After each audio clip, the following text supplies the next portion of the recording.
Isang maulan na umaga mga ka-printer. Tuturo ko sa inyo kung paano gumawa ng caricature na image tulad nito. So, ayan. Tuturo ko sa inyo kung paano ko siya na-create. So, ito tayo. Bali, dapat meron ka ng image. Then, punta ka sa Photolab. So, pagpunta mo sa laptop mo, type mo sa Google ang Photolab, then click mo tong photolab.me.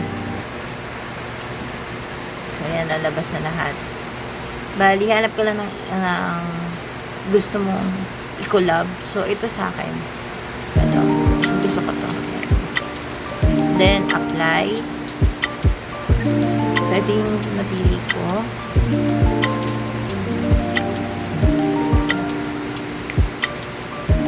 So, i-zoom lang natin siya. Adjust. Yan. Shoutout nga pala. Teacher pala to ng anak ko.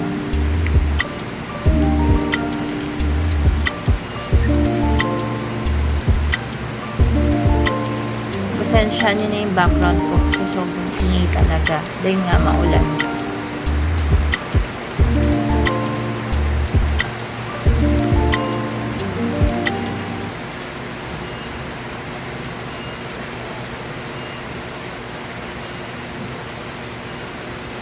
Then, wait lang natin.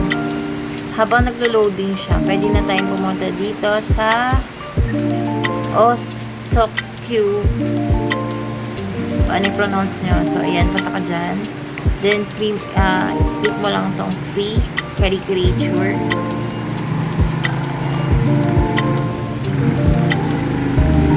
Hindi makikita mo. Then, ito, ganito ang setup niya kapag laptop. Okay? Then, so, teacher yung paggagawa natin. Pasok ka dito sa search bar. Then, type mo lang dito is teacher.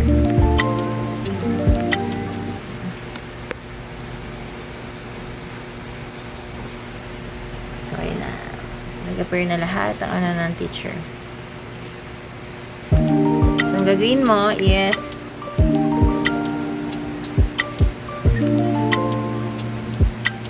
ito na pili ko. Click mo lang yung image.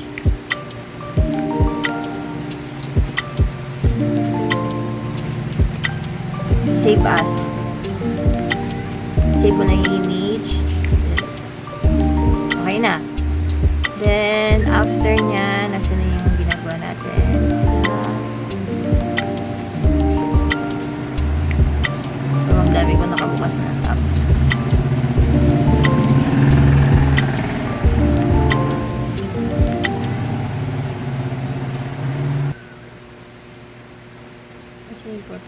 Yan. So, ayun na. Ida-download lang natin siya. Click mo lang tong arrow down. So, ayan. Okay na siya. Pumasok na siya sa ating ayan. So, ang gagawin ko, dahil i-edit mo pa siya, ipag-combine mo pa yung nakuha natin dun sa Oso tsaka dun sa Photolab. So, ang gagawin natin is, hindi ko siya kaya dito sa laptop. Sa PicArt. So, send ko muna siya sa aking messenger. So, ayan. So, yun guys. So, nasave ko na yung nagawa natin sa Photolab at saka yung ginawa natin pinaka magiging image niya. Punta tayo ngayon sa PicArt.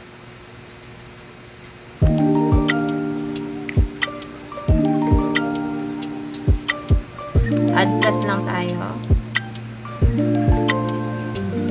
Then, ito na siya. So, i-click muna natin yung pinaka main image natin. So, ngayon, nandiyan yung pinaka main image natin. Mag-add photo tayo.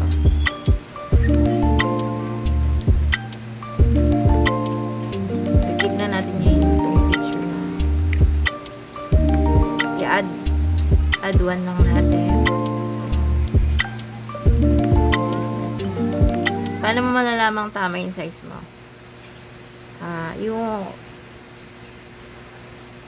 opacity niya is bababaan mo. So, ayan. Malalaman mong nagtali na siya pag nagtapat na yung mata niya. Sa mata ka bumasa.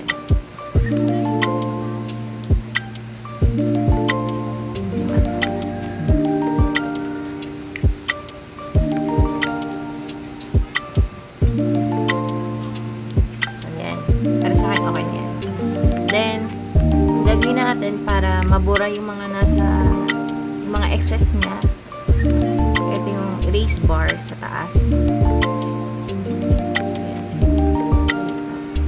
Erase lang natin ang erase.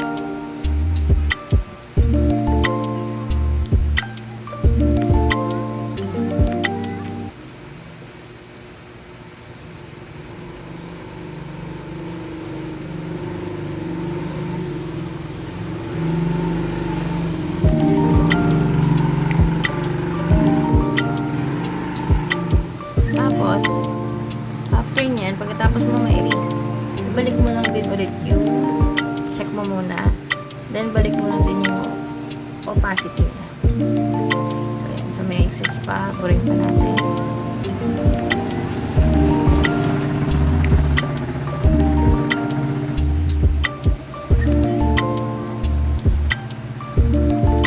So, yan. So, kung satisfied ka na, i-check mo na. Then, i-save mo na siya. Itong arrow down sa taas, pindutin mo lang. Save as JPEG. And then save. So, yun na guys. Meron ka ng caricature. So, doon na tayo sa part 2. Thank you for watching.